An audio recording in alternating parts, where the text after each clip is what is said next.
नमस्कार. मी बाळासाहेब देशमुख, कथालेखक, अहिल्यासमोर. आपल्यासमोर कथा सादर करीत आहे. कथेचं नाव आहे मंतरलेला वाडा.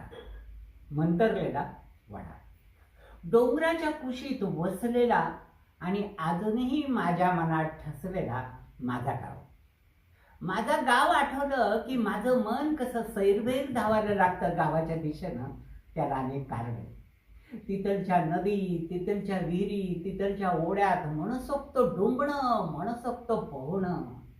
पहाटेच्या वेळेला गुळाच्या वड्या आणि खोबऱ्याच्या चटणी बरोबर खाल्ला जाणारा हुरडा आणि खरपूस भाजलेली मकाची कणस आणि हे सारं आम्हाला भरभरून खाऊ घालणारी तिथलची माणसं. हे सारं आठवलं की माझं मन कसं सैरभैर धावायला लागतं गावाच्या दिशेनं. माझं मन सैरभैर धावायला लागतं गावाच्या दिशेनं. त्याला आणखीन एक कारण आहे. ते म्हणजे त्या गावातला माझा मित्र मधु रसाळ. मधु रसाळ हे एक अतिशय वेगळं असं रसायन आहे. जसा तुमच्यातल्या एखाद्या मित्राला वाचण्याचा छंद असतो, कुणाला गाणे म्हणण्याचा छंद असतो, कुणाला वादन करण्याचा छंद असतो, कुणाला पोस्टाची तिकीटं गोळा करण्याचा छंद असतो, तसं माझ्या गावातल्या मित्राला म्हणजे मधु रसाळाला एक छंद आहे. तो म्हणजे सुताराच्या पारावरती वेगवेगळ्या गोष्टी आम्हाला सांगणं, आम्हाला ऐकवणं. मधु रसाळानं आम्हाला सुताराच्या पारावरती शाळा सुटली रे सुटली, सुट्टी असली रे असली की ते आम्ही पाराच्या भोवती गोलाकार बसायचं. त्यांनी आम्हाला गोष्ट सांगायची. त्यांनी आजवर आम्हाला हजारो गोष्टी सांगितलेल्या. राजाच्या, राणीच्या, इसापनीतीच्या, आवडतीच्या, नावडतीच्या, शुरांच्या, पराक्रमांच्या, अशा हजारो गोष्टी त्यांनी सांगितलेल्या. आणि त्याच्या गोष्टीचं वैशिष्ट्य असं आहे, एकदा सांगितलेली गोष्ट फक्त एकदाच. प्रत्येक वेळेला वेगळा विषय आणि वेगळा आशय घेऊन येणारी त्याची कथा तो आम्हाला सांगत असतो. तो आम्हाला कथा सांगतो त्या सुताराच्या पारावरती. सुताराचा पार म्हणजे काय असं तुम्ही विचारताय ना? सुताराचा पार म्हणजे ज्या शेतकऱ्यांना नवीन अवजारं तयार करायची आहेत ती या सुताराच्या पारावरती तयार करायला येतात. ज्या शेतकरी लोकांना आपले आऊत नांगर व्यवस्थित दुरुस्त करायचे आहे, ते देखील सुताराच्या पारावरती दुरुस्तीसाठी येतात. सुताराच्या पारावरती दिवसभर माणसांचा असा राबता असतो, राबता. शाळा सुटली रे सुटली की दंगा मस्ती करत, शिट्ट्या वाजवत, एकमेकांची खोड्या करत सगळी मुलं सुताराच्या पारावरती जमलेली असतात. ज्या माणसं सेवानिवृत्त झाली, घरात काही वेळ जात नाही, ती देखील सुताराच्या पारावरती येतात. ज्यांना नवीन अवजारं करायची ते देखील सुताराच्या पारावरती गर्दी करतात.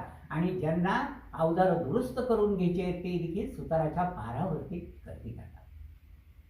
आज देखील सुताराच्या पारावरती अशी तुडुंब गर्दी भरलेली. आणि मधु रसाळ, मी जसं तुम्हाला आता कथा सांगत आहे त्या पद्धतीनं सुताराच्या पाराच्या भोवती आम्ही सगळे गोलाकार बसलेलो असतो. आणि मधु रसाळ गोष्टी सांगण्यासाठी उभा राहतो. मधु रसाळ उभा राहतो आणि तो म्हणतो, बोला बोला, कोणती गोष्ट ऐकायची आहे?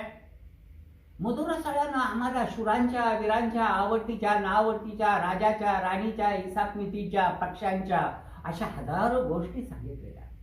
आज कोणती गोष्ट सांगायची हा त्याने आम्हाला प्रश्न टाकला. आम्ही सगळे गंभीर झालो, मंत्रमुग्ध झालो. नेमकं ह्या माणसाला सांगावं काय? तसा पाठीमागे बसलेला एक बंडखोर मुलगा उभा राहिला आणि म्हणाला, आज आम्हाला तुम्ही भूताची गोष्ट सांगा. भूताची गोष्ट असं म्हणल्याबरोबर आमच्या अंगातून भीतीची एक लकेर चमकून गेली. हातापायावरच्या अंगावरती शहारे आले. आम्ही शर्टाच्या गुंड्या पटकीने अशा आवळून धरल्या, गुंड्या लावल्या आणि हात गच्च पकडून आम्ही आता मधु रसाळ काय सांगतो ते ऐकण्यासाठी उत्सुक होऊन समोर बसलो.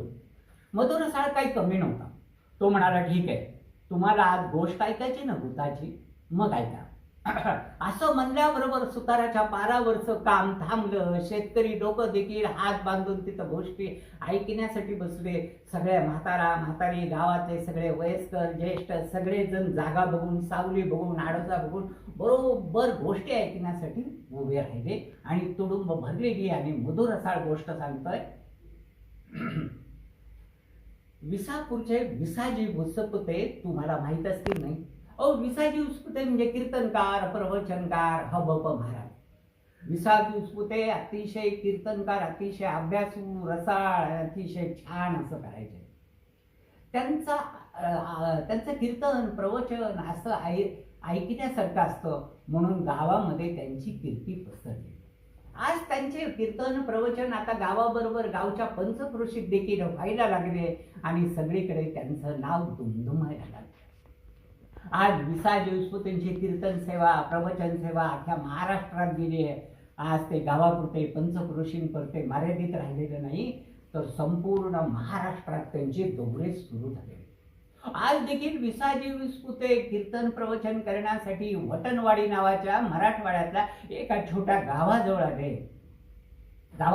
तर पाहतो तर काय, एक नदी होती. त्या नदीत हात पाय तोंड धुवून चप्पल हातामध्ये घेऊन एका काठावरून दुसऱ्या काठाला विसाजी उसपुते आले.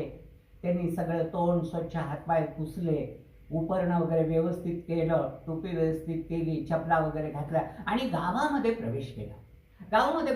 पाहतो तो काय, मारुतीचं मंदिर समोर, मारुतीच्या पायऱ्यावरती काही गावकरी बसलेले होते. विसाजी उसपुतेंनी मारुतीचं दर्शन घेतलं, प्रदक्षिणा वगैरे घातली आणि तसे गावकऱ्यांच्या समोर हात जोडत म्हणाले, गावकऱ्यांनो नमस्कार, मी विसाजी उसपुते. मी गावोगावी जातो, गावच्या पाटलाची, सरपंचाची किंवा एखाद्या आदर्श माणसाची परवानगी घेतो आणि तुमच्या गावामध्ये कीर्तन प्रवचन मी करतो. त्यातून मला काही तुम्ही जी दक्षिणा द्याल त्यातून मी सामाजिक उपक्रम करत असतो. तर तुम्ही मला सांगाल तुमच्या गावचं सरपंच, पाटलाचं नाव, पत्ता वगैरे. विसाजी उसपुतेंनी ती विनंती केली तसा त्या सुताराच्या मारुतीच्या पायऱ्यांवरती बसलेले गावकरी टोळक्यातील एक मोठा मुलगा उभा राहिला आणि म्हणाला, हो का नाही, आमच्या गावचे पाटील, सरपंच हे जाऊ द्या, आमच्या गावचा इनामदार हा मोठा माणूस आहे, तालेवार आहे, श्रीमंत आहे, त्यांचा भव्य असा वाडा आहे. त्या इनामदारांच्या वाड्यात तुमचं कीर्तन अवश्य ठरवलं जाईल. अरे वा वा वा वा, मग तुम्ही मला देता इनामदारांचं नाव, पत्ता वगैरे? ते म्हणाले, पत्ता काय विचारताय तुम्ही, असं सरळ जा, सरळ गेल्यानंतर डाव्या साईडला वळा, डाव्या साईडला वळाल्यानंतर पुन्हा एक वळण लागेल, उजव्या साईडला वळाल की तुम्ही गावाच्या बाहेर पडाल आणि गावाच्या बाहेर पडले समोर दिसेल एक भव्य टेकडी आणि टेकडीवरती किल्ल्याच्या आकाराचा भव्य दिव्य वाडा. त्या मुलांनी दिलेली माहिती खरी आहे अशी कल्पना करून विसाजी उसपुते इनामदारांच्या वाड्याच्या दिशेनं निघाले. बरोबर समोरचा रस्ता पार केला, परत डाव्या साईडला वळाले, नंतर मग पाहिलं तर गावाच्या बाहेर पडले. त्यांचं लक्ष समोर गेलं. समोर एक उंच अशी टेकडी होती आणि टेकडीवरती वडाची मोठमोठे वृक्ष वाढले आणि त्या वेगवेगळ्या वडांच्या झाडामध्ये एक किल्ल्याच्या आकाराचा एक मोठा वाडा होता हे त्यांच्या लक्षात आलं. विसाजी उसपुते वाड्याच्या दिशेने निघाले आणि मग त्यांना असं वाटलं की वाड्याचा मालक इनामदार आपल्याला भेटेल, बोलेल, आपल्याला परवानगी देतील आणि या गावामध्ये कीर्तन प्रवचनाचा कार्यक्रम होईल. पण विसाजी उसपुतेंना पुन्हा एक शंका आली की आपण ज्या वेळेला नदी लागली त्यावेळेला बायकांचा कलकलाट होता.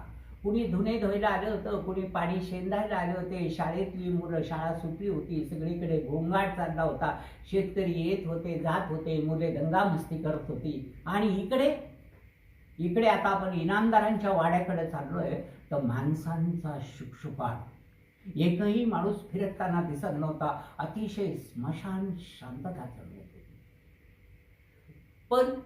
पण त्यांनी मनाची पुन्हा एकदा समजूत घातली आणि त्या टेकडीच्या दिशेनं विसाजी उसपुते चालायला लागले आणि टेकडीवरती चढले. विसाजी उसपुते टेकडीवरती चढले आणि वाड्याकडे जायला लागले तर वडाची वाळलेली पानं आणि काटक्या कचाकच जमिनीवरती सगळीकडे पडलेल्या.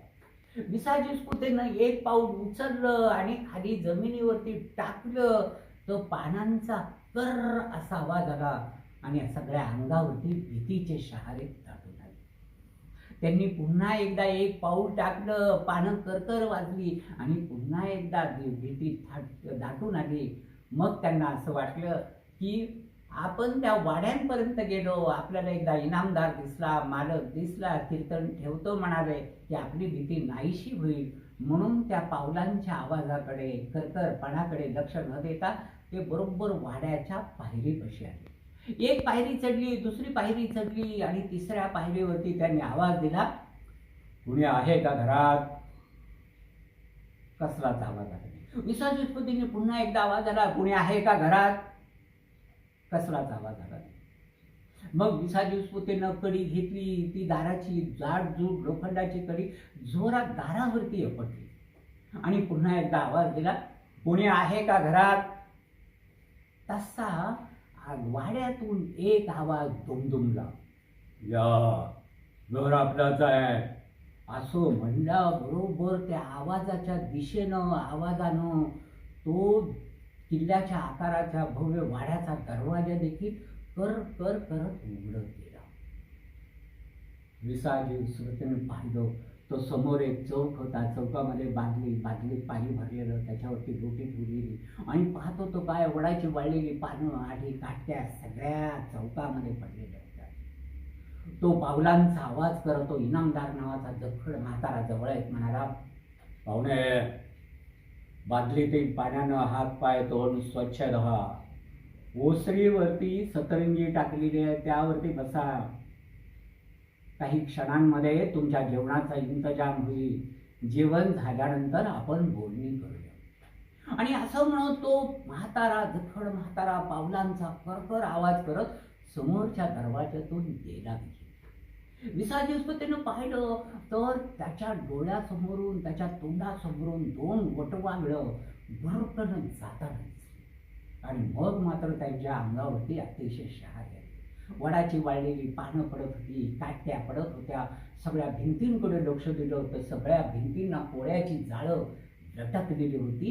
कोळ्याची जाळं सगळीकडे विणलं गेलेली होती. अतिशय भयान असं चित्र दिसत होतं. पण तेवढ्यात तो जखड म्हातारा पुन्हा आला. पाहुणे, आता इथे पाट मांडला जाईल, पाटावरती बसा. काही क्षणांमध्ये तुम्हाला जेवणाचा ताट येईल. पोटभर जेवण करा, विश्रांती घ्या. असं म्हणल्याबरोबर विसाजीस्पतींना असं वाटलं की अरे आता जाऊ द्या, इनामदार तर बोलतो आहे, कदाचित त्याची बायको वाढायला येईल, कदाचित सून येईल, कदाचित मुलगा येईल, मुलगी येईल, कुणीतरी पाणी घेऊन येईल, कुणीतरी रांगोळी काढेल. सगळ्या माणसांचा राबता दिसायला लागला की आपल्या मनातली भीती नाहीशी होईल असं त्यांना वाटलं. पण तसं काही झालं.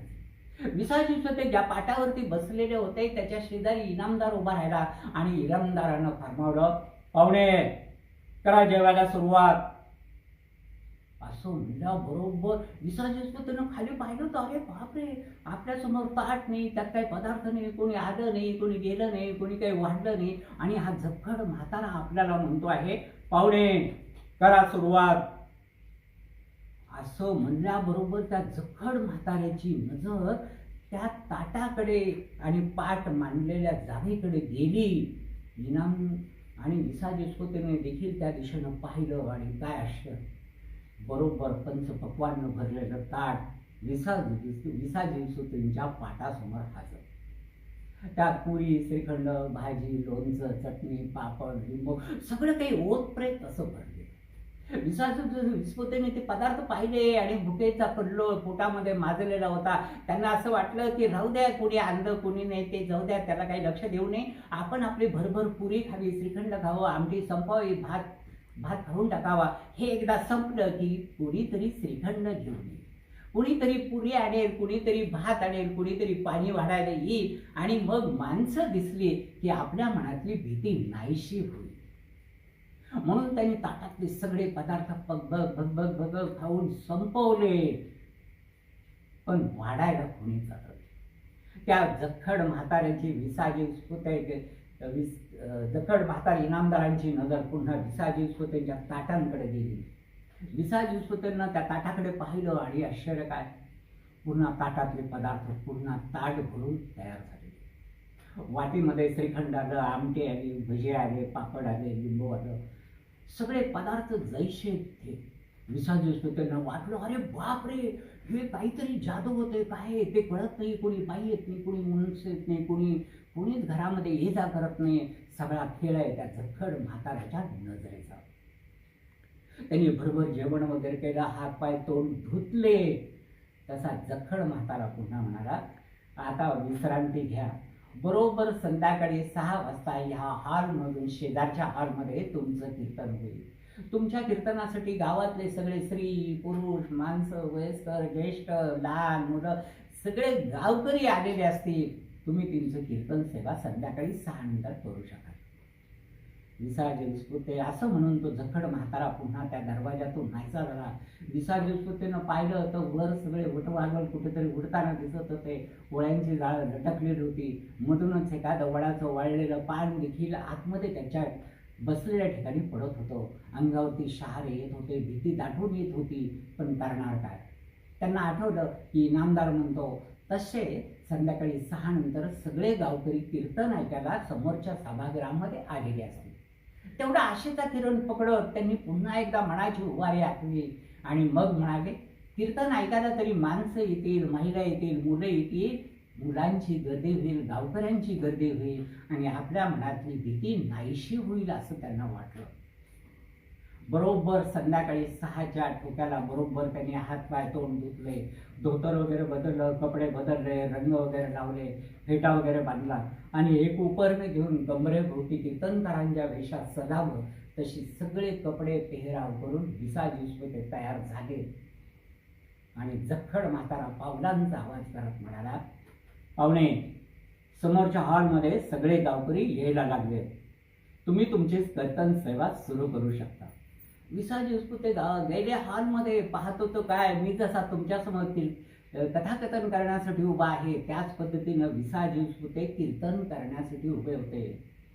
समोरच्या भिंतीला एक दरवाजा, ह्या भिंतीला दरवाजा नाही, खिडकी नाही, या भिंतीला दरवाजा नाही, खिडकी नाही, पाठीमागे पण दरवाजा नाही, खिडकी नाही. समोरचा फक्त भिंतीला एक दरवाजा आणि तोही लावलेला आणि त्यालाही कुलूप कोंडात लागलेला. विसाजी विस्पुतेला वाटलं, अरे हा जर रूमला एकच दरवाजा आहे तर तोही लागलेला आहे, तर मग इथं बसलेल्या महिला कशा आहेत? हळूहळू पाहतो तो काय, हळूहळू बोगेपर्यंत आणखी माणसांची गर्दी झाली. पहिली लाईन भरली, दुसरी भरली, निम्मा हॉल भरला. आता तर मुलांची गर्दी, माणसांची गर्दी, बायकांची गर्दी, सगळा माहोल तयार झालेला. विसाजी विस्पुतेंचं लक्ष त्या समोरच्या दरवाजाकडे गेलो. पाहतो तो दरवाजा लागलेला, त्याची कडी लागलेली. मग विसाजी विस्पुतेंना वाटलं की जर दरवाजा लागलेला आहे, कडी जर कोणी उघडलीच नाही तर मग ही माणसं आली कशी आणि कुठून? पण आता मात्र कसलाही विचार करण्याचा नव्हता, तर आपलं कीर्तन सेवा करण्याची ही वेळ होती. विसाजी विस्पुतेने सगळे मनातले विचार मनात फेकून दिले आणि कीर्तन सेवा सुरू केली. अतिशय आध्यात्मिक, अतिशय रसाळ, अतिशय अभ्यासपूर्ण असं त्यांचं कीर्तन उत्तरोत्तर रंगत गेलं. कीर्तन अतिशय रंगलं, लोकांना खूप आवडलं. आणि मग विसाजी विस्पुते लोकांना म्हणाले, लोक हो, मी सांगितलेली कीर्तन सेवा आता पूर्ण झाली आहे. आता एक आरतीचं तबक आरती केली जाईल आणि आरतीचं तबक सगळ्या माणसांमध्ये फिरवलं जाईल. तेव्हा तुम्ही प्रत्येकानं त्याच्यामध्ये स्वेच्छेनं काहीतरी देणगी त्यात टाका.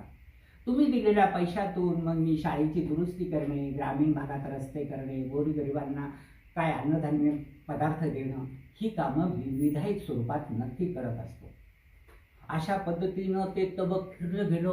तो पहिल्या रांगेतल्या सगळ्या बायकांनी दागिने काढून त्या तबकांमध्ये टाकले. बघतो तो विसाजी विस्पुतेने पाहिलं तर अरे बापरे, पूर्ण तबक दागिन्यांनी भरलेलं. ते भरलं म्हणून ते समोर व्यासपीठावर ठेवलं गेलं. दुसरं तबक आणलं, दुसरं त्या माणसांमध्ये फिरलं गेलं.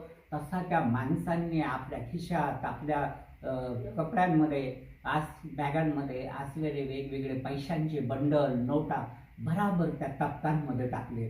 पाहतो तो ते तबक देखील भरलं गेलं. ते तबक भरलं गेलं म्हणून दुसरं तबक माणसांमध्ये फिरवलं गेलं. प्रत्येक मुलानं, प्रत्येक मुलीनं आपल्याला शाळेत जाताना आईवडिलांनी खाऊसाठी दिलेले 10 रुपये, 2 रुपये, 3 रुपये, 1 रुपया सगळी चिल्लर त्या तबकांमध्ये टाकली, ते तबक देखील भरलं गेलं. असं करता करता 1 नाही 2 नाही तर 7 तबक भरून दागिने, पैसे, नोटा आणि चिल्लर भरली गेली.